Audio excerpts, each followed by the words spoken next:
Baldur's Gate 3 is a game I now know that I definitely should have played years ago when it first came out. I'd played Baldur's Gate Dark Alliance on the GameCube when I was in middle school, but that's about as far as my experience with the series went. I'd never even played Dungeons & Dragons until about a year and a half ago. Once I did heavily get into D&D, however, I knew that I had to play this game. I actually got the collector's edition of this back in December as a birthday gift from one of my oldest childhood friends, but it took me 6 months to actually play it. I knew this would be an epic adventure that would consume my attention, so I decided to wait until summer, when I could lose myself in the game during my annual 2 months of unemployment. As such, over the past 2 weeks, I've put over 110 hours into this game, and those were 110 hours extremely well spent in my opinion. The premise of Baldur's Gate 3, without giving big spoilers, is that you have been captured by an illithid, or commonly known as a mind flayer, and had a tadpole of sorts put in your brain via your eye socket. These parasitic tadpoles are how mind flayers reproduce. The tadpole matures in the host's brain, and once it's mature, the host undergoes ceremorphosis, or the transformation into a mind flayer. This, obviously, is a cause for concern. Most people do not want to turn into soulless, brain-eating cosmic horrors, and your player character is no different. You escape from the Mind Flayer ship that captured you, picking up an ally or two along the way, and eventually find yourself alone on a beach where that Mind Flayer ship has crashed. Thus begins your journey to find a cure for the tadpole in your brain, and maybe defeat a big bad evil guy or two along the way. As Baldur's Gate 3 came out in 2023, it's based on the 5e, or 5th edition D&D rules from 2014. I, on the other hand, have only played D&D using the 5.5e rules from 2024, which is really just an updated and slightly rebalanced version of the 5e rules. So while everything was very familiar to me, as it would be to anyone who's played Dungeons & Dragons, there were a few small things that took me to get used to since this is not 5.5. No video game can truly capture Dungeons & Dragons. No game, for example, gives me an option to seduce a random goblin to avoid combat, or sneak up and pull a half-orc's pants down to gain an advantage on the first turn of combat. But Baldur's Gate 3 captures it as well as any video game possibly can. If you exclude those truly ridiculous possibilities that playing with multiple real human people create, this definitely does feel like an authentic D&D adventure. You can play with up to 3 friends online for an even more authentic feeling adventure, or you can do what I did and play solo, and have your 3 companions just follow you on the overworld as best as the computer can make them, and then control everybody yourself when combat begins. One of the things that I most appreciated that some games of this style that I've played don't do, those games not being officially connected to Dungeons & Dragons, is show the dice rolls for things.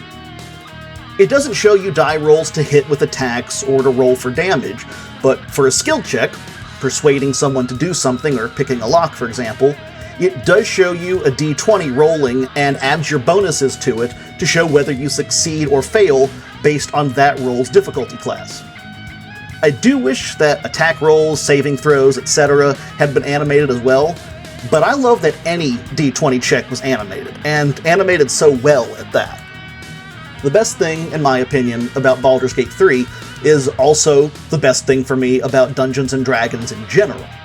You have a ton of options at your disposal to solve problems and impact the world, and often those impacts won't be seen for dozens of hours. Do you approach a problem with violence, or do you try to talk your way out of it? For example, I found an owlbear nest in a cave when I was maybe 10 hours into the game. They're horrifying monsters, so I killed the adult owlbear and its cub. 100 hours later, I find out that if I'd let the cub live, I could have had an armored war owlbear help me fight the final battle. That's the kind of far-reaching choice impact that really immerses me in a game. A very close second best thing for me is the combat. I absolutely love turn-based combat, hence why Fire Emblem is my favorite Nintendo IP, but I don't think anyone does turn-based combat better than Dungeons & Dragons, because it's half how strong are your characters, and half how lucky are you. You can have your crappiest character roll a 20 on a d20 to hit and do massive damage with a critical hit. You can also have your best character roll a 1 and do nothing with a critical miss, which then allows that foe to move and kill one of your other characters. At the end of the day, you are at the mercy of the dice, whether you see every digital roll or not, and that gives it an element of unpredictability that makes it more fun than most turn-based games, for me anyway. The game's visuals are unsurprisingly gorgeous. The textures on armor and skin are wonderfully done. You can see the stubble on cheeks.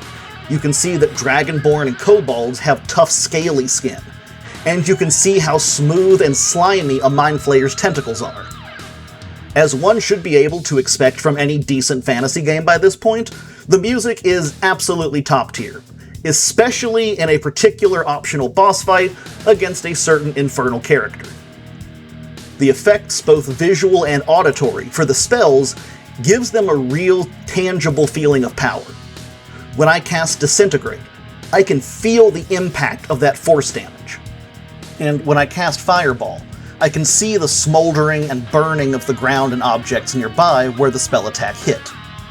Those details, and a million small details I'm forgetting, all work in tandem to create a fantasy game even more immersive to me than Skyrim or Breath of the Wild, and I never thought I'd play a fantasy game that gripping.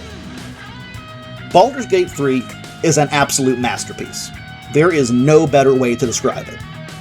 I had some minor incidents of slowdown and a bit of screen tearing at the bottom of the screen on my base PS5, even with VRR enabled, but that may well just have been my particular console.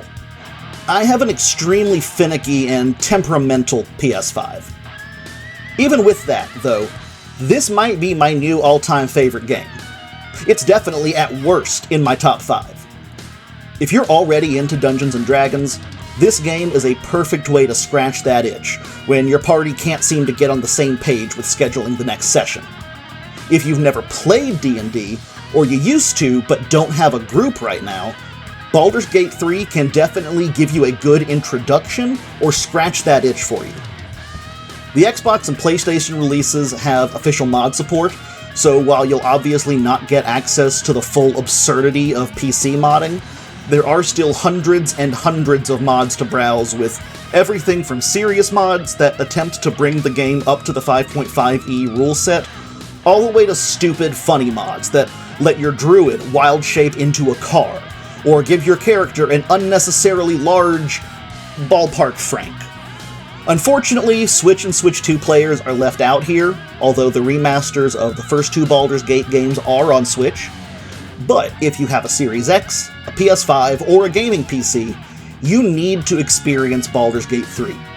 It can be a little overwhelming at first with how much control you have over your character and your actions, but once you get a feel for it, it will probably end up being the most addictive game since Civilization.